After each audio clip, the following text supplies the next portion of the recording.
The cost of living has gotten so expensive in the US, the only people that are happy living here are the homeless. And for the rest of us, we have to find that happiness outside of the US. And for the people that are in the know, we're finding that happiness in Malaysia.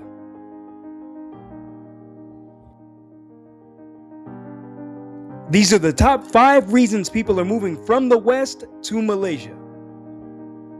The first and most obvious reason people are moving from the US to Malaysia is the cost of living. I now live like a king for just $614 a month. Let's get right into it. Now let's go to my condo. This is the private lift entrance. No one else can access this floor. Here's the entrance. It's well lit with an awesome southwest facing view towards KL's famous 3 towers. Every condo in Malaysia comes fully furnished. So this is all included in the price of $614 a month. Through here is more living space and the full kitchen. So here is excellent because we can fit the microwave, the sink, and it's got a full stove top as well, and also an oven. And here we have the fridge, which comes with the unit included in the price, and freezer here, and down here we have a combined washer and dryer as well. Now the bedrooms. We want an impressive bedroom, right guys? It's got a king bed, a massive wardrobe with 3 doors over here, as well as a dedicated aircon unit for those hot nights, which is every night in Malaysia, guys. It's also got its own big TV in here, the main room, so this is a great spot to chill and watch some fire. Imagine waking up to this view every day. The first ensuite bathroom is pretty solid. It's everything I need. It's got a nice sink with storage behind here, as well as a very spacious shower with a bit of a bath as well. Also a nice toilet with a bidet, of course. Now let's check out the other room. It's a bit smaller, but it has its own aircon, bed with a pull-out compartment, its own workspace as well. Its own large wardrobe and private ensuite bathroom. Now the cost of this particular apartment is a little higher because of its proximity to the city center and because of its amenities. It has an outdoor pool, an indoor pool, a convenience store on site, and it has a world-class gym and yoga studio. The average apartment in Malaysia ranges between $250 per month to $560 per month. The further you're willing to look for an apartment outside of the city center, the cheaper it's going to be.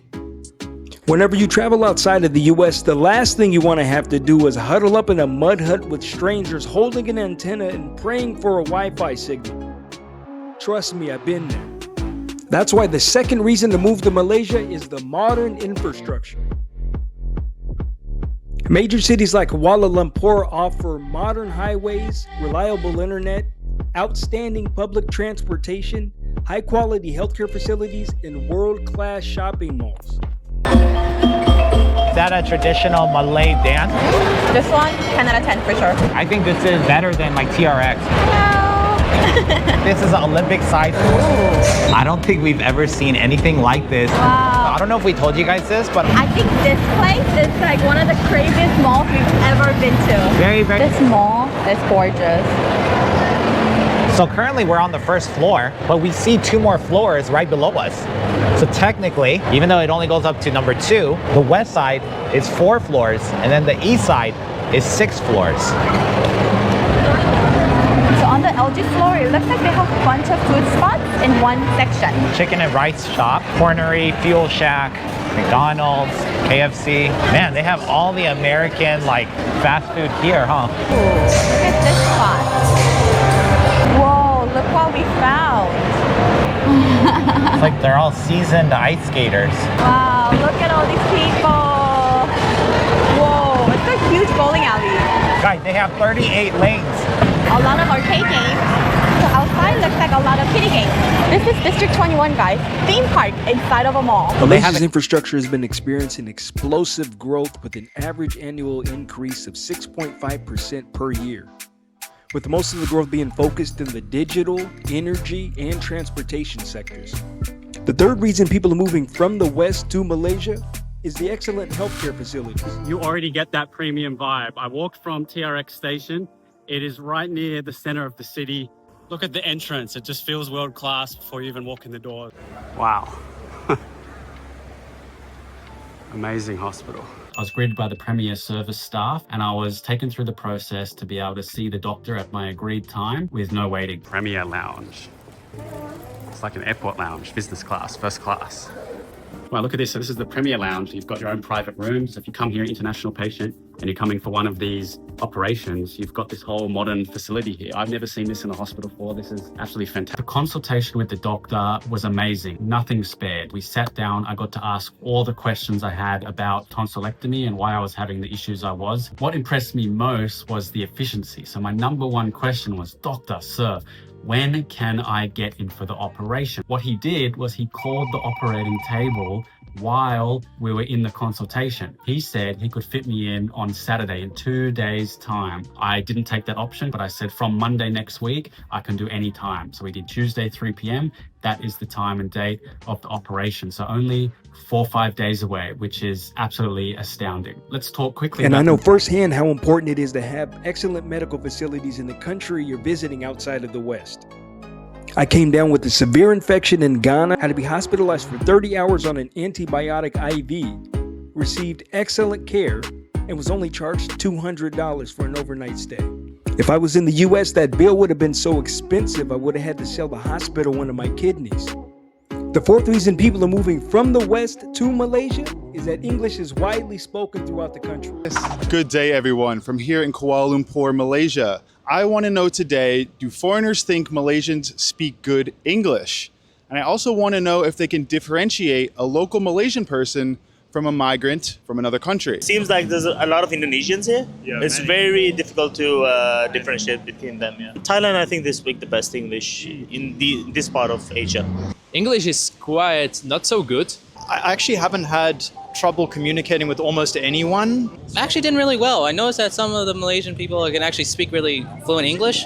I can see there are a lot of people who can speak English very good, and some of them are not so experienced. Are you able to differentiate like the local Malaysians with, say, migrants from other countries here? Yeah, I can. You can? Yes. Wow, this is actually the first interview where somebody said yes. I can. Really? Yes. There's nothing more frustrating than traveling to a foreign country where English isn't a common language and you don't speak the local language. And to add insult to injury, if you're in a third world country that doesn't have widespread cell phone signal and you don't have access to translation software, that can turn your dream vacation into a nightmare. It's something I experienced myself about 15 years ago in Japan when I got there and realized my cell phone carrier wasn't supported anywhere in the country. Which probably wouldn't have been that big of a deal if any of the cab drivers I encountered spoke English. Or any of the people at the help desk at the bus station or the train station spoke English. Or any of the cashiers at the retail store or markets, but unfortunately that wasn't the case. And when all the street signs were in Japanese, that can make it a little hard to get around. The fifth and final reason people are moving from the West to Malaysia is the tropical lifestyle and the cultural diversity. Look, your boy's a certified beach bum, so tropical weather is a must-have for me. And when people think of Malaysia, one of the last things they think about are beautiful beaches. But Malaysia shares a coastline with Thailand, which I think has the most beautiful beaches in the world. So the pure white sand beaches and the crystal clear water was no surprise to me. Malaysia's coastline is over 2,905 miles long and it has over 160 major named beaches and resorts. It's also home to over 1,000 islands, and the top beach destinations in Malaysia like Klang Hui draw over 4.8 million visitors a year, while the islands of Pahang see over 13 million visitors a year. But because Malaysia has become a melting pot of cultural diversity, its culinary reputation has become even greater than its reputation for beautiful coastlines. Oh, nice, okay. Yeah. There are few things better in life than the breakfast rush in Kuala Lumpur. And we're here to eat, of course, a dish called nasi lemak, one of the national dishes of Malaysia. And I just love this place, the friendliness, the variety. Okay, 2 plates of nasi lemak, please. Sure. Banana leaf on the plate. The coconut rice goes on. Okay, the ikan bilis, the fried anchovies go on, peanuts, the vegetable garnishes, cucumber, and water spinach too, which is a nice touch. The kangkong, So I'll have some of the chili beef lungs. Oh, this looks good. It looks like a popular dish as well. The chili beef lungs. Yes. And the legendary sotong, the squid. Spicy sambal. Okay, spicy sambal, yes. And the fried egg. Oh, what a plate of food. Okay.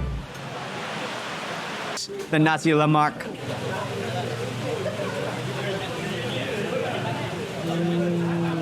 The average cost of a meal in one of Malaysia's hawker stalls, or what we call food markets or street food here in the US, is only $3.50, and I'd pay 10 times more than that for it.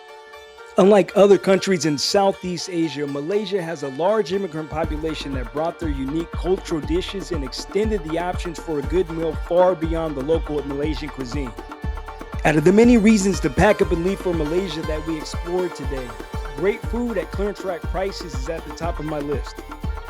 As always, links back to the creators highlighted in this video are in the description. And if you need to scratch that travel itch, like and subscribe to the channel.